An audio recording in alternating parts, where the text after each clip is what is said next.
Today we will start cross product.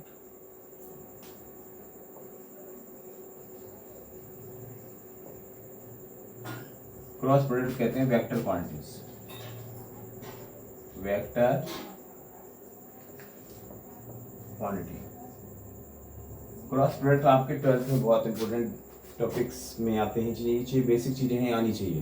Cross product कैसे निकालते हैं, तो क्रॉस प्रोडक्ट के लिए क्या करना पड़ता है? Let there are two vectors, vector A and vector B, है ना, इनके बीच का एंगल थीटा है। तो इसका फॉर्मूला होता है क्रॉस प्रोडक्ट का, vector A cross vector B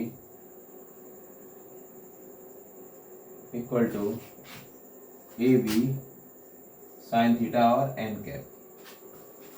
यहाँ पर एन कैप होता है यूनिट वेक्टर, इसकी डायरेक्शन हमेशा प्लेन के परपेंडिकुलर होगी। जैसे फॉर एग्जांपल के लिए हमारे पास सपोज 3 मार्कर, 3 मार्कर बाद 3 vectors, vector A and vector B, ये हो गया। तो ये ब्लैक वाला मार्कर वेक्टर ए है और ब्लू वाला मार्कर वेक्टर बी है। अब ये तीसरा मार्कर हम यूज करेंगे यूनिट डायरेक्शन के लिए। तो हमने कहा ए क्रॉस बी, मतलब ए से बी की तरफ जाना है। तो ए से बी की तरफ जाएंगे तो ए क्रॉस बी में ए से बी की तरफ, तो थंब कहाँ आ रहा है? ऊपर की साइड। तो जिधर थंब दिखे that is direction of unit vector, इसी दिशा में हमारा क्या होगा? यूनिट वेक्टर होगा। ठीक है, बी क्रॉस ए नहीं करना है, ए से, ये लिखा क्या है? ए क्रॉस बी है ना, तो ए से बी की तरफ जाएंगे तो जिस दिशा में वेक्टर आएगा वो हमारा यूनिट वेक्टर है। सिंपल, बहुत सिंपल तरीका होता है निकालने का।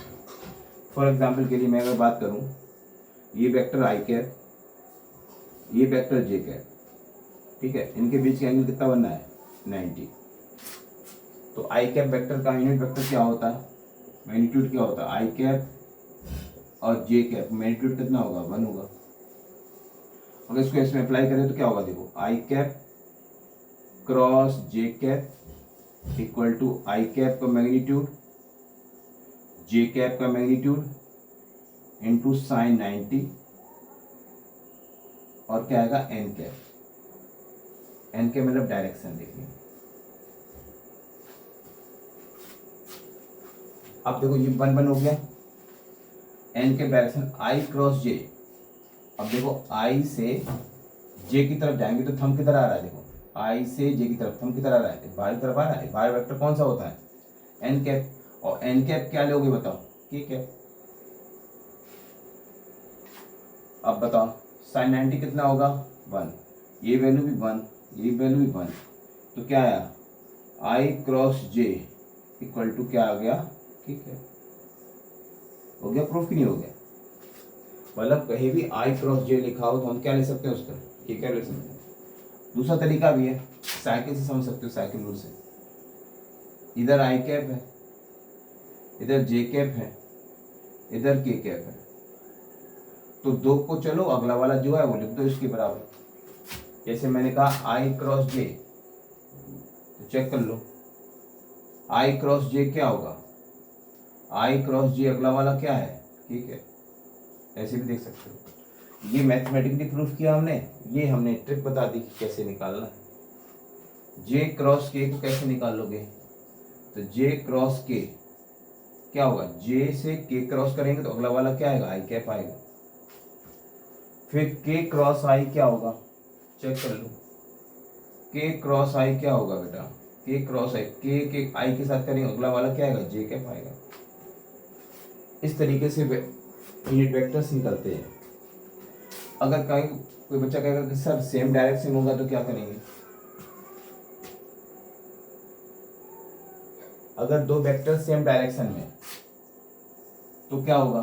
जैसे मैंने कहा इधर आई कैप है, इधर ही आई कैप ले लिया, तो इनके बीच का एंगल कितना बना? 0।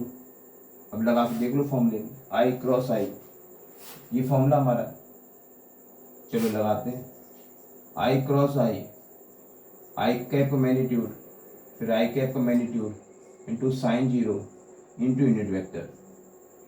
चलो इन्होंने इंटीग्रेटर दे भी दिया तो साइन जीरो कितना होता है, जीरो होता है, पूरा जीरो कर देगा, कहानी खत्म। इसका मतलब कह सकते हैं आई क्रॉस आई हो, जे क्रॉस जे हो, के क्रॉस के हो, उनकी वैल्यू हमेशा क्या आती हैं, जीरो आती है।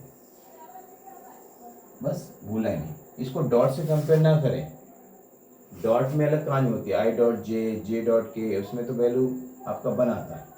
लेकिन मैं पढ़ रहा हूँ क्रॉस प्रोडक्ट, आप क्या पढ़ रहे हैं, क्रॉस प्रोडक्ट। तो क्रॉस प्रोडक्ट में अलग कंडीशन होती है। ठीक है, thank you, have a nice day. इसका एग्जाम्पल हम कर लेंगे।